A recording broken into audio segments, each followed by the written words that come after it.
Hello, hello, hello. Welcome back to the page. My name is Tumeka Henkeman, and this is my page and channel, The Anxiety Princess. We were talking about everything that has to do with mental health. We're basically tapping into our emotions in order to determine what has probably led to our mental illness.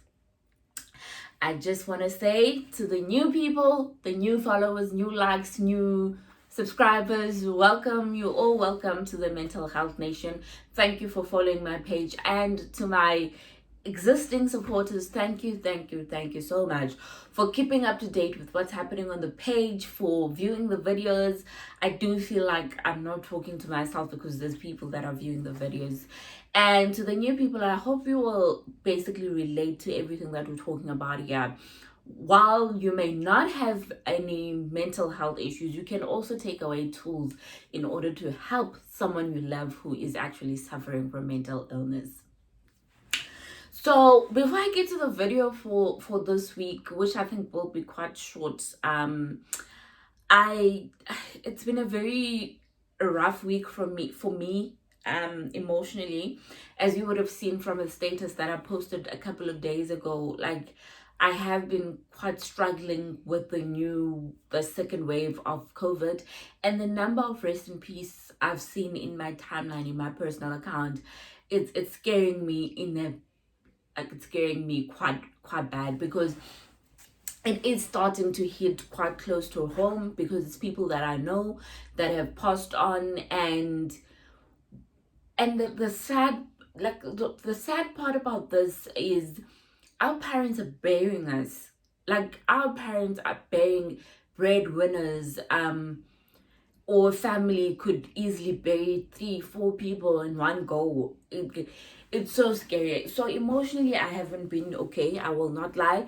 And I went back to work on Wednesday, and I was supposed to actually go back to work and go to the client.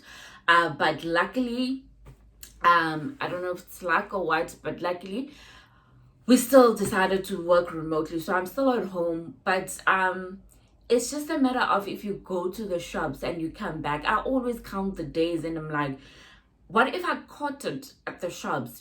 Counting the days when I will start getting sick. So basically, it's all these negative thoughts in my head, but it's actually being influenced as well by what I'm seeing on my timelines. People are dying out there, guys.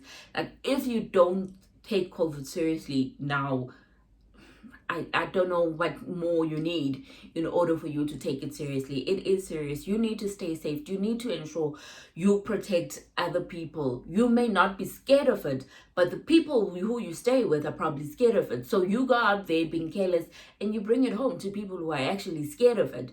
So we need to be a little bit more responsible. We need to be held accountable for our actions, and you need to protect the people you love. Even if you personally, you are staring, you're not scared of it, protect everybody else then. But that's basically where I've been at emotionally. I'm not okay. I'm not okay, I will not lie. And I think this basically, it actually led me to talk about what I am, what I want to talk about today, which is basically, how can we help our friends and family who suffer from mental illness during this time. So that's basically the topic for today, just giving you some pointers of, now you want to be a support structure for somebody who suffers from mental illness, but you just don't know how to. This is basically how you can actually help. So that's basically what we are talking about today. But before I even get into the videos and the few points that I have with regards to how we can help, I just want to put it out there for the new people that listen. I am not a doctor. I am not a psychologist, psychiatrist, or anybody who has been trained to deal with mental illness. I purely am someone who was diagnosed with anxiety in March of 2019, and I've been living with it for over a year now. I am on antidepressant medication, which I take on a regular basis to correct the imbalance in my head and to actually suppress panic attacks. I still have them, but they're not as hectic and regularly like they were previously. I had quite a bad one. What day is it today? On Friday. Yeah, on Friday. Yes, it was on Friday. I was feeling very, very, very anxious, especially in the evening. I had to ask my husband to stay up and actually just wait for me to fall asleep before he fall asleep, because I just wasn't sure what was happening. But so please, if you do suspect that you suffer from mental illness, please do consult a doctor so that they can diagnose you with mental illness. And please do go attend your therapy sessions, because that's when you'll dig deep into your emotions in order to identify the root cause of your mental illness. What I'm doing here is purely providing my story, is purely my experience and things that worked for me along the way. I am still walking my own healing journey, and I still have quite a bit of long way to go. The only reason I started this page in October of 2020 was just to try and get rid of the stigma around mental illness, and to show you that you can have a normal and beautiful life while you suffer from mental illness. So let's get into the video for today. How can you help someone? How can you help someone who suffers from mental illness? The first point is listening is a skill. Basically understand and ask questions. So in order for you to understand, I need to tell you what I'm going through. So when you find a friend, a family member, or someone really close to you, whatever the case is, they want to open up about their mental illness, you need to listen. You cannot just jump into the conclusion that you know what they are going through on a day in, day out. Just listen to them and understand. And in order for you to understand, you need to ask questions. So ask questions based on the information they have provided you with. And if there is something you still don't understand, it doesn't hurt to do your own research, just to substantiate what they have told you. But when I share a story with you as to how I'm dealing with my mental illness, I normally like when people interact and ask questions, because as you who's not suffering from mental illness, you don't know what the person is going through. And in order for you to understand, you need to ask questions. So ask questions and understand exactly. And in order for you to achieve understanding and to actually know what is happening, you need to listen. So listening is a skill. So allow the person to express their emotions completely and to explain to you what happens to them on a daily with regards to their mental illness. So that's the first step. The second thing that you can do is don't pretend to know exactly what they're going through. Don't assume, basically. I don't think in anything that we go through in life, you can actually say, oh, I can imagine what you're going. What is this saying? Like, oh, I understand exactly what you're going through. How can you understand it? It's my own experience.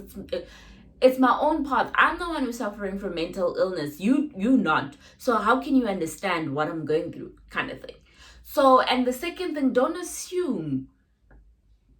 It's really linked to the first part, that if you don't understand, you need to ask. You can't, based on what I'm saying, reach your own conclusion if you don't know that it's actually the right conclusion. So don't assume and don't pretend to know what I'm going through. The only way for you to know what I'm going through is for you to listen to what I'm telling you in order for you to understand. So I know there are a lot of people that when you're telling them stories, they always want to tell their own story as well. Like, I'll make an example. Like if I said, oh, the other day when I was eating pizza, and then you start making reference to the day you were eating pizza. Like, guys, we need to stop being selfish. Like, it's not about you. Stop being self-centered. Listen to what the person is talking about. Don't pretend to know exactly what they're going through. Especially if you don't suffer from mental illness. How can you possibly know what the person is going through? So don't assume, ask questions, and don't pretend to know what they're dealing with. Because mental illness is personal. It's personal. Every person experiences differently. Although we have something in common, that we have mental illness, we all go through different stages and different forms of mental illness. So don't assume, don't reach conclusions, don't compare Don't compare. If you have dealt with other people who have been in a similar situation, don't all of a sudden now try to link it back to, oh, but so and so, their mental illness was not like this. That's not how it goes, guys. Everybody experiences differently. We might have certain things in common, but it's never 100% like we're all going through the same road. No. Cool. The third thing, you need to ask what you can do to help. Right. I like in my own mental journey, I have people that help me when I can't help myself, kind of thing. My husband, my sister, they're those people that I rely heavily on when it comes to a point where I am not okay, and I accept the fact that I'm not okay. So those are the people. But they also ask me, what can we do? How can we help? You can't help me if you don't know how to help me. If I'm going through something mentally, I know what I need from a person that will kind of make me feel better. So in order for you to do the right thing, you need to ask, how can you help? The reason why you need to ask, how can you help? It's because you might think that it's something that the person needs, and actually it's something that's going to make it worse, that's going to make that mental illness moment worse. So basically you need to ask a person, what can I do to help? And the second thing is, the reason why you need to ask is because sometimes at that particular moment, I don't need help. I just want to be left alone. So you pushing your way in is actually going to make it worse for me, kind of thing. So ask, how can you help? So that the person can tell you exactly, this is what you can do to help me. So that's the third thing. Fourth thing, check up on your friends, especially now during COVID. I know that we're all impacted by COVID, whether you have mental illness or you don't. But obviously, with a person who has mental illness, especially, let's say, I'll make an example with me. My anxiety manifested a little bit into health anxiety. So basically, whenever I have just a small illness, I always jump into the conclusion that it might be something more intense. So if for me, I went out and I come back and I feel like my throat is sore, I'm jumping to the conclusion I might have COVID, kind of thing. So with people who have mental illness, while they're well aware of what's happening with COVID, they always take it and bring it home. So this is basically what I'm saying. So a person who suffers from mental illness, especially health anxiety, they take it to themselves to the point like, for them, leaving the house just to go outside means that they could probably contract it, kind of thing. So there is a little bit of more. I know we all have things that we're going through with regards to COVID, and we can't constantly be checked upon. But I do encourage you to pick up the phone and just call and be like, hey friend, just checking up on you, how you doing? Just even if it's not to ask them how they're doing with their mental illness, kind of thing. But the fact that they know that somebody out there took 5 minutes of their time to check up on me. Therefore, I have people who care out there. People with mental illness have it 10 times harder during this time. Especially people who suffer from health anxiety, guys. Health anxiety is the worst possible thing you can come on. Like every time when I have a headache, I'm always thinking the worst case scenario, that it might be a brain tumor. If I have a sore stomach, I'm thinking could be my appendix or something. It's all these extreme cases of what's happening. So pick up the phone, call, even if it's just for 2 minutes. I'm not saying you're not impacted by what's happening, but a person who's dealing with mental health issues, they impacted even more, because on top of the stress of COVID, they had the constant everyday stress that they have, kind of thing. So check up on them. Cool. And then the number 5, match your support to the person's preference. So you want to support your friend, but you can't just go full force and support. You need to understand, how do I prefer you to support me? So this is also linked to how can I help you, right? So one is to ask the person, how can I support you? Because when you go full force, you might be forcing a situation where you're just smothering the person, to the point where they don't find the emotional independence they need. When you suffer from mental health, emotional independence is very important. Your emotional well-being can't always be, be somebody is holding it for you to the point that you don't feel it, kind of thing. So you need to ask me, how can I support you?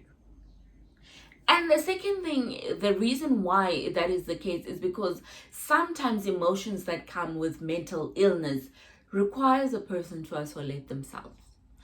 Not because I do isolate myself quite a bit, but not because if I isolate myself, I'm expecting people to run after me. It's because at that particular point, I just needed to be me versus my emotions. And that's it. No middleman in between. So, and it's honestly those moments where we as the mental health nation, we walk out feeling so proud because nobody was there to be the middleman and play referee between you and your emotions. Do you get it? So ask the person, how can I support you? And the second thing why you need to match your support to their preferences, that you need to watch it that you don't take over.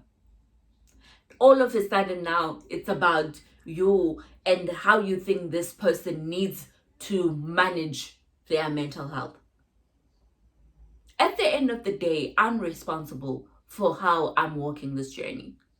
Yes, I need support. I need people when I can't on my own. But now if you're going to manage my journey for me, then I'm not walking my own healing journey. Do you get it? So you need to match your support to the preference of the person who's suffering from mental illness in order for you to avoid not taking over their mental illness and making it your own to the point that they lose identity of the road that they are meant to travel in their own healing journey. Cool. And then now your friend has told you everything, you understand exactly what they're going through. You need to acknowledge their illness. That's another thing. Don't dismiss it and say, I think you're making it up. I think you lack attention. I think you're too emotional. Acknowledge it and say, I fully understand this is what you're going through. I fully get it.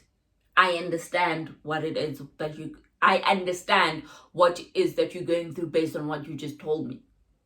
Acknowledge their illness. I can't spend an hour letting my emotions down on the table for you and only for you to not acknowledge the fact that I just told you I suffer from anxiety. Do you get it?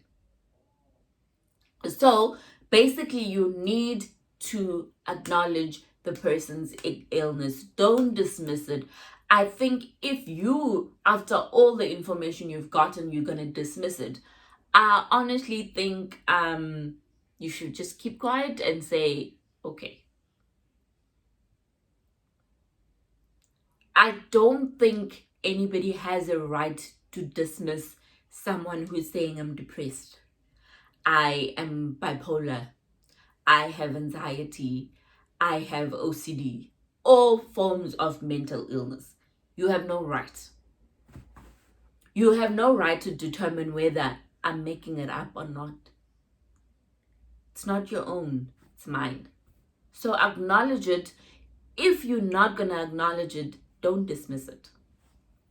That's another thing. And then you need to encourage them to seek help. You're not trained as someone who is being a support structure, you're not trained to deal with it.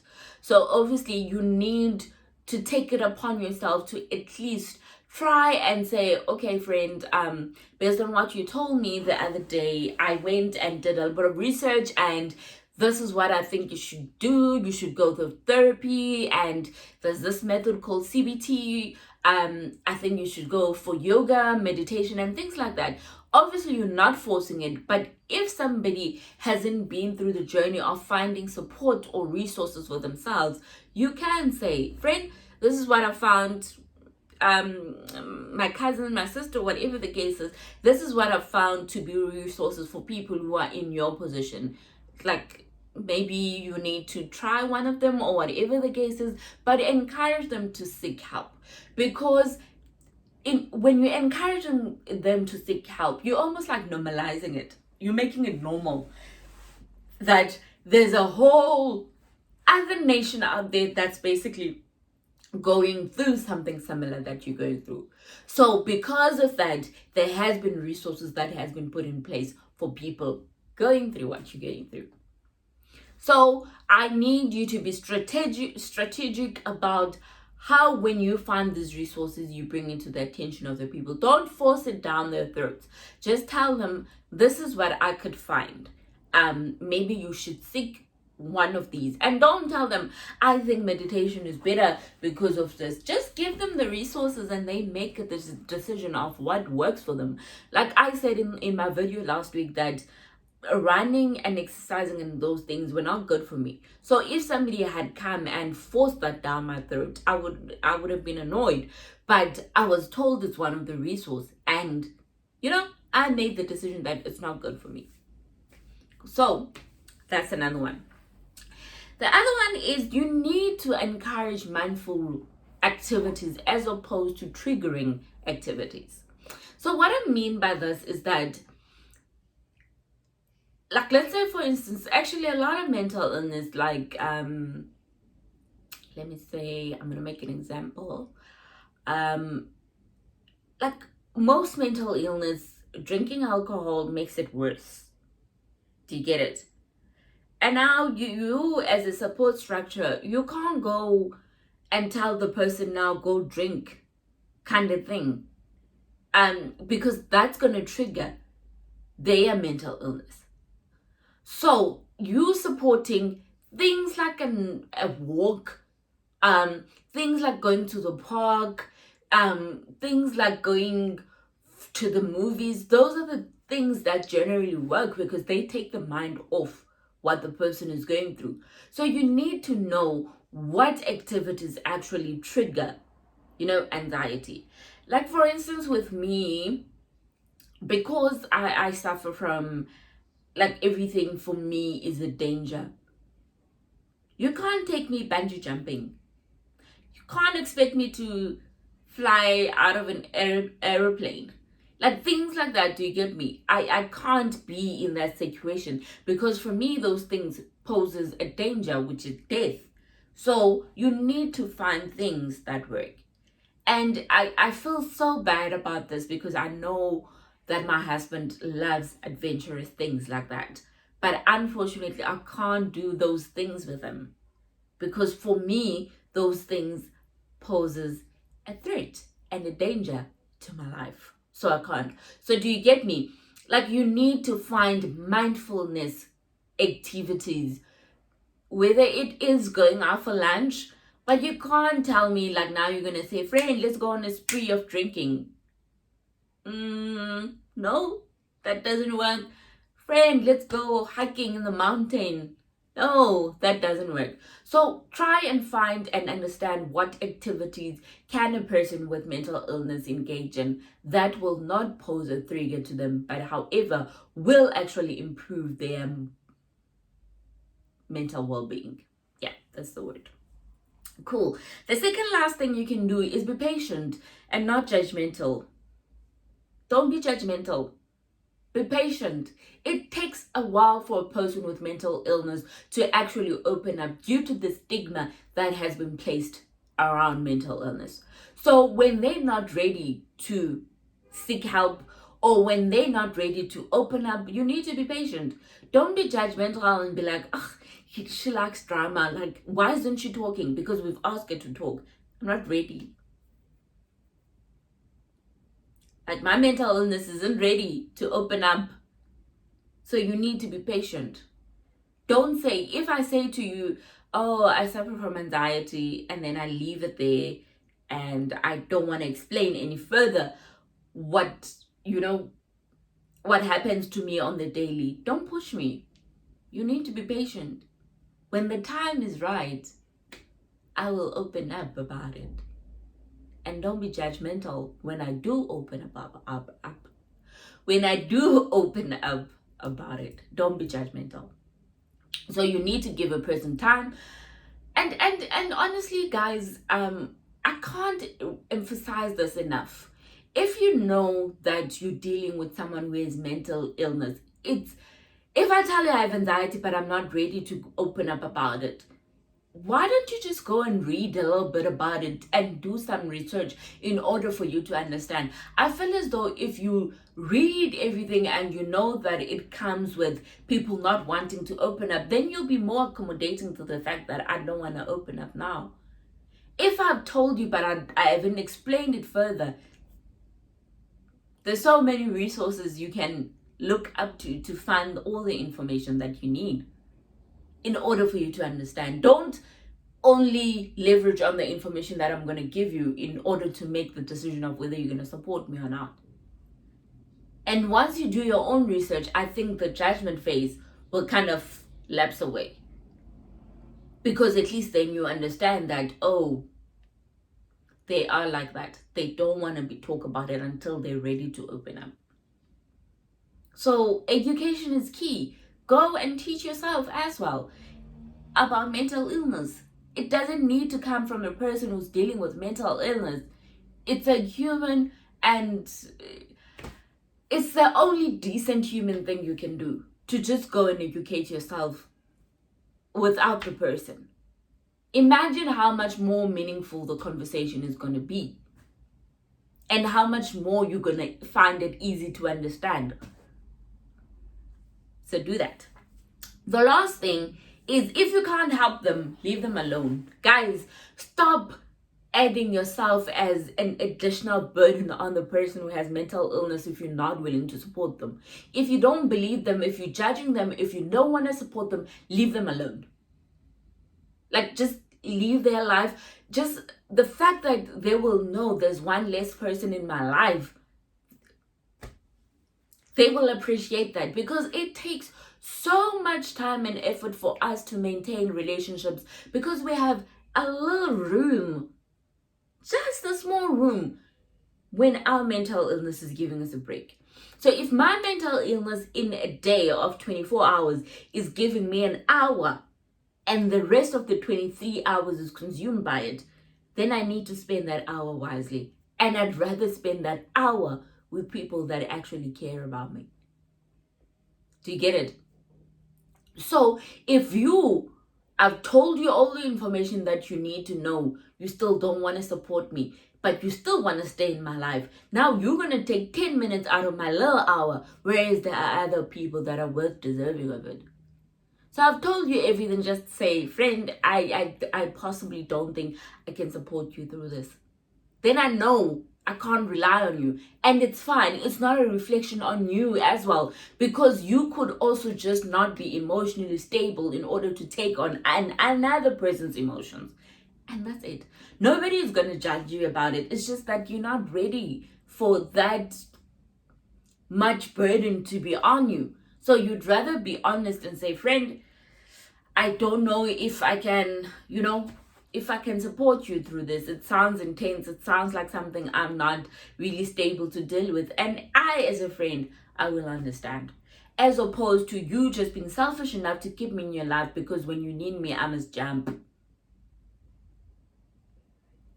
Can I just spend that little room I have of time with the people that care about me?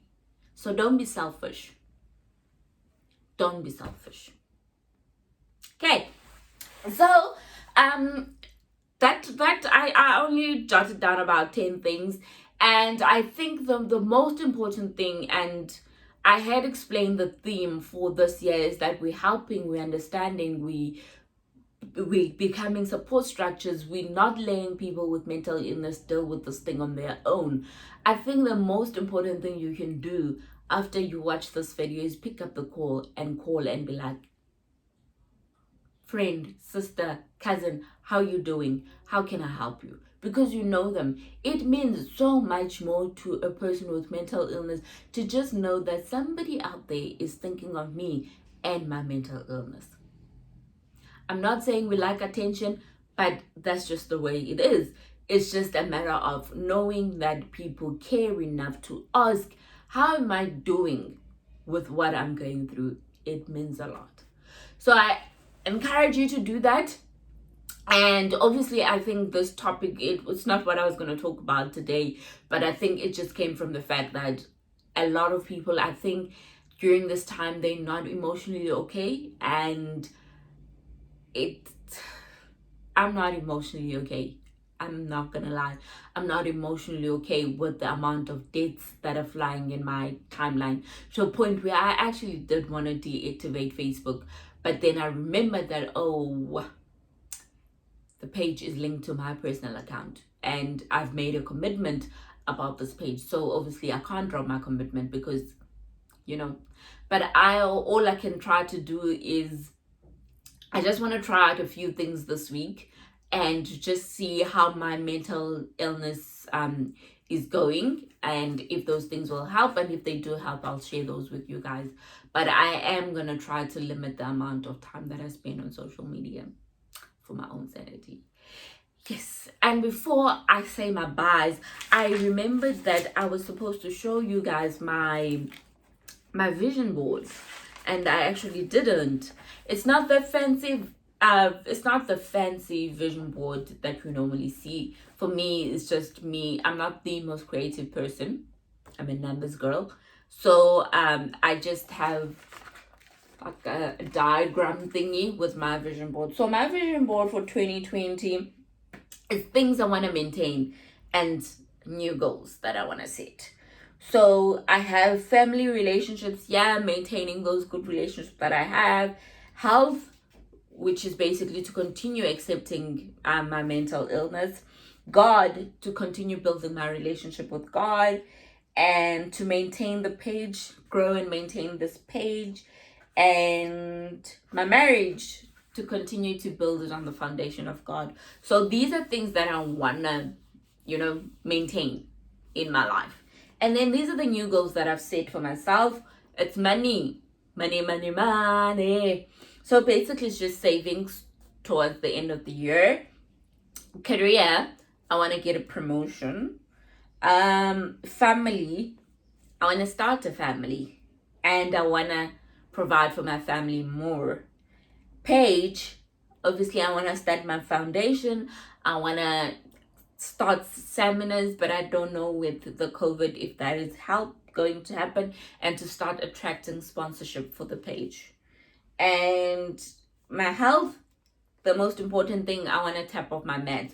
Obviously this is just a diagram kind of thing. I know people who invest a lot on vision boards, in the sense that they will cut out things, have a massive thing that's there, but I'm not that girl. I'm not that creative. But as long as I have my few points as to what I want to achieve in 2021 and the direction I want to lead, I think I'm okay. So I hope you guys have your vision board by now, and what you want to maintain in 2021 and what you want to start setting out. I just splitted mine between maintaining new goals, because there are things that have happened in 2020 that I still want to carry on in 2021. So that's my vision board. I forgot to show you guys that I actually did something. It's not, But anyways, I hope you guys will have a great Sunday. And for those who are returning to work tomorrow, take care of your mental well-being. Set boundaries in terms of what negative environments you can allow in your life and what negative environments you are not going to allow or tolerate. And remember that you need to say no when it gets too much, because whatever organization you're working for can replace you as easily as you came in. So take care of your mental well-being. I hope you guys will have a great Sunday. I will see you guys next Sunday. I hope you all enjoyed this video. Please feel free to let me know what other content would you like to see, what other topics I haven't tapped on that you guys would like to see. Please share the video so that your friends can become new likes and followers, and please do subscribe to the channel and promote the page as much as you can. Bye.